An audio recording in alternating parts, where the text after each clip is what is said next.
शुक्लांबरधरं विष्णुं शशिवर्णं चतुर्भुजं प्रसन्नवदनं ध्यायेत् सर्वविघ्नोपशान्तयेत्। व्यासाय विष्णुरूपाय व्यासरूपाय विष्णवे नमो वै ब्रह्मनिधये वासिष्ठाय नमो नमः। विमलपटी कमलकुटी पुस्तकरुद्राक्षसस्तहस्तपुटी कामाक्षी पक्ष्मलाक्षी श्रुतिस्मृतिपुराणानाम् आलयं करुणालयं नमामि भगवत्पादशङ्करं लोकशङ्करम्।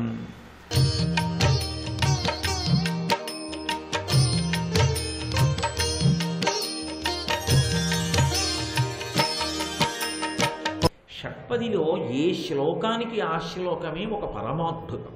పైకి ప్రార్థన, లోపల అసలు అర్థమై చేస్తే అదే మెట్లెక్కించేస్తుంది, మీకు తెలియకుండా తీసుకెళ్ళిపోతుంది ఈశ్వరుడి దగ్గరికి. అంత గొప్ప స్థితిలో ఇచ్చారు. 3వ శ్లోకం ఒకసారి అన్న తర్వాత వినండి, మీకు సులువుగా అర్థం అవ్వడానికి అవకాశం కలుగుతుంది. సత్యపి, నేను మిమ్మల్ని అనమంటున్నాను, సత్యపి భేదాపగమేనాథ తవాహం నమామకీనస్త్వం సాముద్రోహి తరంగః క్వచన సముద్రో నతారంగః. ఈ శ్లోకంలో శంకరులు సత్యం అపి అని మొదలుపెట్టారు. ఒకటి సత్యం. ఎందుకని ఈ మాటతో మొదలు పెడుతున్నారంటే, ఈ శ్లోకం మొదటి 2 శ్లోకాలు విన్న తర్వాత ఎవరికైనా ఓ అనుమానం వస్తుంది. శంకర భగవత్పాదులు వేదాంతర్గతమైన అద్వైత సిద్ధాంతానికి కదా ప్రచారం చేసింది. వారు అద్వైతాన్ని బాగా ప్రచారం చేసిన వారు జ్ఞాన మార్గావలంబకులు అని కదా లోకంలో ప్రతీతి ఉంది. శంకర భగవత్పాదులు ఎంతసేపు తత్వమసి, తత్వము అసి, అది నీవై ఉన్నావు, 2 లేవు, జీవుడొకడు ఈశ్వరుడొకడు లేడు. అహం బ్రహ్మాస్మి, జీవుడు ఈశ్వరుడు ఒక్కటే. అద్వైతం, ద్వైతం అంటే 2. ఒకటి అన్నారనుకోండి శంకరాచార్యులు వారు, అద్వైతం 2 కానిది అన్నారు. ఆయన 2 కానిది అనడం ఎందుకు, ఒకటి అనకూడదా? ఒక్కటే అన్నారనుకోండి శంకరాచార్యులు వారు, ఏకం అన్నారనుకోండి, అవును ఇదొకటి అదొకటి అదొకటి అన్నారనుకోండి, ఇప్పుడు ఏమయ్యాయి? ఆయన ఒకటంటే ఇదొకటి అదొకటి అదొకటి అని 3 వస్తాయి. అందుకే శంకరులు అన్నారు అద్వైతం 2 కానిది. 2 కానిది ఏమిటి? ఒకటే. 2గా ఎప్పుడూ కనపడేది ఏమిటి? నేను ఈశ్వరుడు, ఇది ద్వైతం. నేను ఒకడున్నాను, ఈశ్వరుడు ఒకడున్నాడు. శంకరాచార్యులు వారు ఏమంటారంటే 2 లేవు, ఉన్నది ఒక్కటే ఉంది. ఈశ్వరుడు ఒక్కడే ఉన్నాడంతే. లోకమంతా బంగారమే ఉన్నది, ఆభరణములుగా కనపడుచున్నది. మీకు తేలిగ్గా కనపడాలంటే, బంగారం లేని ఆభరణాలు ఉంటాయా? ఉండవు. ఆభరణాలు లేకపోయినా బంగారం ఉంటుంది, కరిగించేస్తే ముద్దగా. తేలిక ఉపమానం. మట్టి లేకుండా ప్రమిదలు, పాలికలు, మూకుళ్ళు చేయగలరా? చెయ్యలేరు. అవి లేకపోయినా మట్టి మట్టిగా, మట్టి ముద్దగా ఉంటుంది. ఈశ్వరుడు లేకుండా నామరూపాత్మకమైన జగత్తు లేదు. నామరూపాత్మకమైన జగత్తుగా లేకపోయినా ఈశ్వరుడు ఉన్నాడు. ఉన్నది మాయ చేత నామరూపాలు కనపడుతున్నాయి, కానీ ఈశ్వరుడు ఒక్కడే. ఉన్నది అదొక్కటే. అది శంకర భగవత్పాదుల ప్రధాన సిద్ధాంతం అద్వైతంలో. మరి ఈ 2 కాదు, ఒకటే ఒకటే చెప్తే మరి ప్రార్థన ఎలా వచ్చింది అసలు? ప్రార్థన అంటే ఇంకోడు ఉంటేనేనా ఇంకోడు ప్రార్థన చేయడం? నేను ఈశ్వరుడు ఉంటే కదూ ప్రార్థన. అసలు నేను ఈశ్వరుడు అని 2 లేకుండా ఒకటే ఉంటే ఎవరెవరిని ప్రార్థన చేశారు? మరి ఈ ప్రార్థన ఎలా వచ్చింది? షట్పది. అద్వైత మార్గావలంబకులైన శంకర భగవత్పాదులు ఏమిటి, ఈ ప్రార్థన చెప్పడం ఏమిటి, దీని మీద ఉపన్యాసం ఏమిటి, మాధవరావు గారు దీనంతా అచ్చేయడం ఏమిటి, మనం చదువుకోవడం ఏమిటి, అసలు ఇది ఎలా వచ్చింది అన్న అనుమానం మనకు వస్తుందేమో అని శంకరులు తన సిద్ధాంతాన్ని ఎంత అద్భుతంగా మాట్లాడుతున్నారో చూడండి ఈ శ్లోకంలో. ఆ అనుమానం కానీ బయలుదేరింది అనుకోండి, అసలు అది తెలియకుండా ముందు ఈ ప్రార్థన ఎలా చేస్తామండి? శంకరాచార్యులు వారు రాశారని ఏమి నమ్మకం? అసలు ఒకటే ఉన్నదన్నవారు ఒకటే ఉంటే దేన్ని ఏది ప్రార్థన చేస్తుంది? నేనున్నాను అనుకోండి, నన్ను నేను ప్రార్థన చేసుకుంటానా? ఓ కోటేశ్వర మహోదయ మాకు ఉపకారము చేయుదురుగాక అని అడుగుతానా? ఇంకోడు ఉంటే అడగాలి. ఓ కోటేశ్వర మహోదయ 2 రోజులు ఉపన్యాసాలు చెప్పని అడగాలి కాదు. 2 లేకపోతే ఒకటే ఉంటే ప్రార్థనలా? మరి ప్రార్థన అంటున్నారు షట్పది, ఈశ్వరుడు ఉన్నాడని ఉంది అందులో. శ్రీపతి పదార విందే అనుంది, మన మనస్సు 5 పంచేంద్రియములు కలిసి షట్పదమై వెళ్ళైన పాదముల మీద వాలాలంటున్నారు. మరి అప్పుడు రెండవలా? మరి ఒకటెలా? శంకరాచార్యులు వారు చెప్పిన సిద్ధాంతం ప్రార్థన ఎలా అవుతుంది? అందుకే శంకరుల శ్లోకం ఏమని మొదలెట్టారంటే, సత్యం నిజమే, నేను చెప్పింది యథార్థమే, ఒకటే ఉందాయా, 2 లేవు. అపి కానీ కూడా, బా ఏమి పదకుంభనమో అసలు. ఆ అనుమానం రాగానే ఎవరైనా అడిగారనుకోండి వెంటనే జవాబు చెబుతున్నారు, సత్యం అపి, ఉన్నది ఒక్కటే. అపి అయినా కూడా, భేదాపగమేనాథ తమాహం, యథార్థమునకు నువ్వొకడివి నేనొకడిని అని 2 లేవు, ఉన్నది ఒక్కటే ఉన్నది. ఇది జీవుడు, అందుకే విడదీస్తుంది నువ్వు నేను అని. ఇది ఈశ్వరుడు. ఈ 2 కలిస్తే పూర్ణం. పూర్ణమధ పూర్ణమిదం పూర్ణాత్ పూర్ణముదచ్యతే పూర్ణస్య పూర్ణమాదాయ పూర్ణమేవావశిష్యతే. పూర్ణం. అందుకని జీవబ్రహ్మైక్య సిద్ధి తత్వముద్ర అని ఇలా పడతారు అయ్యప్ప స్వామి మొదలైనటువంటి గురువులందరూ. శంకర భగవత్పాదులు ఇలా పడుతూ ఉంటారు తత్వముద్ర. మరి ఈ 2 కలిసిపోతే పూర్ణం, విడిపోతే అగాధం. మరి అటువంటప్పుడు శంకరాచార్యుల వారు సత్యం నిజమేనయా, ఉన్నది ఒక్కటే, ఇలా పూర్ణమైపోతే అప్పుడు సాక్షివి నువ్వు. జాగ్రత్త స్వప్న సుషుప్తికి భూత భవిష్యత్ వర్తమాన కాలాలకి 3 ప్రతిదానికి నువ్వు సాక్షివి, పూర్ణానివి, పరబ్రహ్మాని అంతే. మరి ప్రార్థన ఎందుకు వచ్చింది అంటే, సత్యం అపి తమాహం, నువ్వు నేను 2 లేవు ఈశ్వర, ఉన్నదొకటే. భేదాపగమే నాథ, మళ్ళీ నాథ అంటే మళ్ళీ 2వ వాడిని పిలవట్లా, పిలుస్తున్నాను. ఎందుకు పిలుస్తున్నానో తెలుసా? ఈశ్వరుడు ఉన్నాడని ఎందుకు పిలుస్తున్నానో తెలుసా? శంకరుడు చెప్తున్నారు, భేదం అపగమే అంటే గమనం అంటే రావడం, భేదాపగమే అంటే భేదము లేదు, పోయింది, అసలు లేదు. జీవుడు ఈశ్వరుడు అని 2 లేవు, అది నిస్సందేహం. అందులో ఎక్కడా మీరు అనుమానించడానికి అవకాశము లేదు, ఉన్నది ఒక్క పదార్థమే. సత్యపి భేదాపగమే నాథ తవాహం నమామకీనస్త్వం. అయితే ఇక్కడ ఒక్క విషయాన్ని బాగా అర్థం చేసుకోవలసి ఉంటుంది. నేను నమామకీనస్త్వం చెప్పే ముందు కింది చరణం దగ్గరికి వెడితే మీకు బాగా అర్థం అవుతుంది. కింద పాదం దగ్గరికి వెడితే, సాముద్రోహి తరంగ క్వచన సముద్రో నతారంగ. కొంచెం శ్రద్ధగా పట్టుకునే ప్రయత్నం చేయండి ఈ మాటని. సాముద్రోహి తరంగ, సముద్రం ఉన్నది, తరంగం ఉన్నది. సముద్రం కన్నా కూడా తరంగం వేరుగా ఉంటుందా? తరంగం ఎక్కడ పుట్టాలి? సముద్రంలోనే పుడుతుంది. సముద్రంలో ఉన్న నీళ్ళే ఓసారి ఇలా పైకి లేస్తే తరంగం వస్తుంది అంటాం, కెరటం. ఇప్పుడు కెరటానికి అసలు పుట్టుక స్థానం సముద్రం. కెరటం ఎక్కడ ప్రయాణిస్తుంది? ఎక్కడ అది మనం దగ్గరికి వస్తున్నట్టుగా వస్తుంది? సముద్రంలోనే పెరుగుతుంది, సముద్రంలోనే ప్రయాణం చేస్తూ వస్తుంది. ఎక్కడ విరిగి పడిపోతుంది? సముద్రంలోనే విరిగి పడిపోతుంది. ఎందులో కలిసిపోయింది? సముద్రంలోనే కలిసిపోయింది. సముద్రం లేని కెరటం ఉందా? సముద్రం లేదు, కెరటాలు ఉంటాయా? లేవు. కానీ సముద్రము కెరటము అని 2 మాటలు వాడుతున్నామా లేదా? సముద్రంలో కెరటాలు వస్తున్నాయండి అన్నాం. నిజానికి కెరటము ఏది అని నేను అడిగాను అనుకోండి, కెరటం అనగా వేరు వస్తువా? సముద్రమునందు కెరటమున్నది. ఆ కెరటాన్ని వేరుగా చేసి పట్రా. సముద్రంలో నీళ్ళే ఇలా పైకి లేస్తే కెరటంలా కనపడుతున్నాయి. సముద్రంలో పుట్టి సముద్రంలో పెరిగి సముద్రంలోనే విరిగిపడి సముద్రంలోనే కలిసిపోతోంది కెరటం.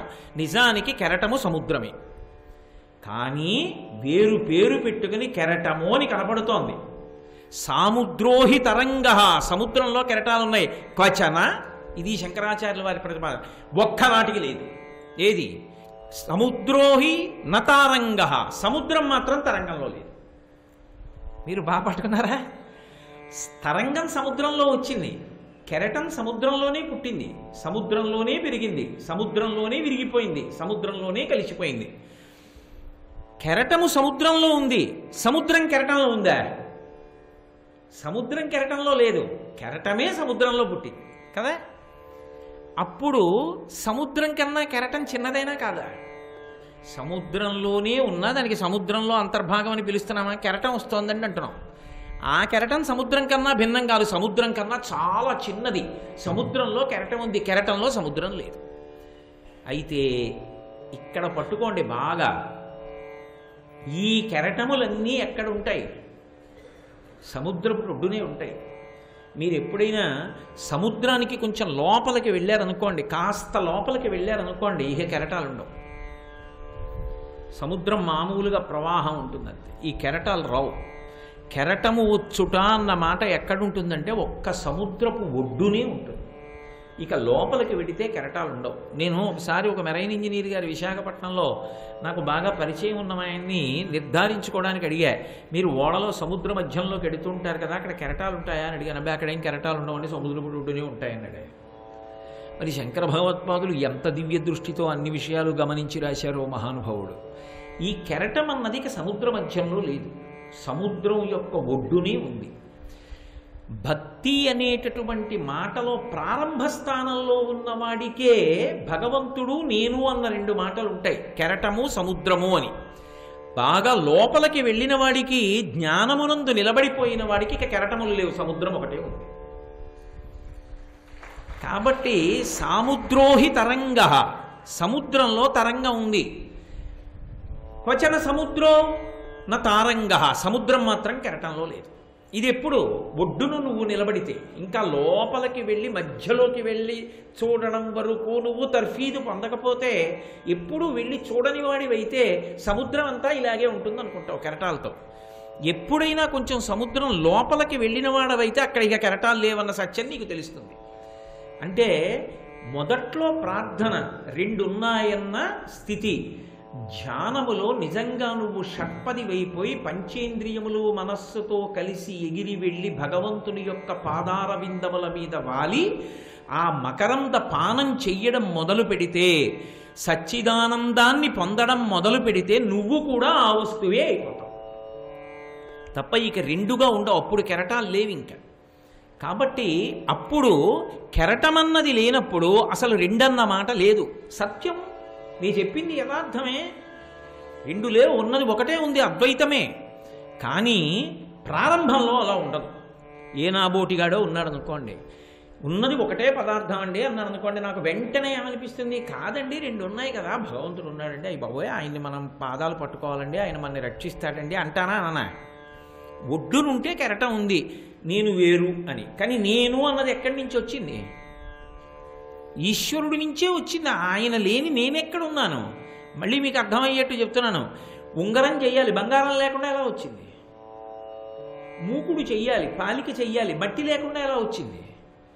చపాతీ చేసావా, పూరీ చేసావా, ఏదో చిన్న చిన్న చెడుకులు చేసావా, వదిలిపెట్టేయండి, గోధుమ పిండి లేకుండా ఎలా వచ్చింది? ఉన్నది ఈశ్వరుడే.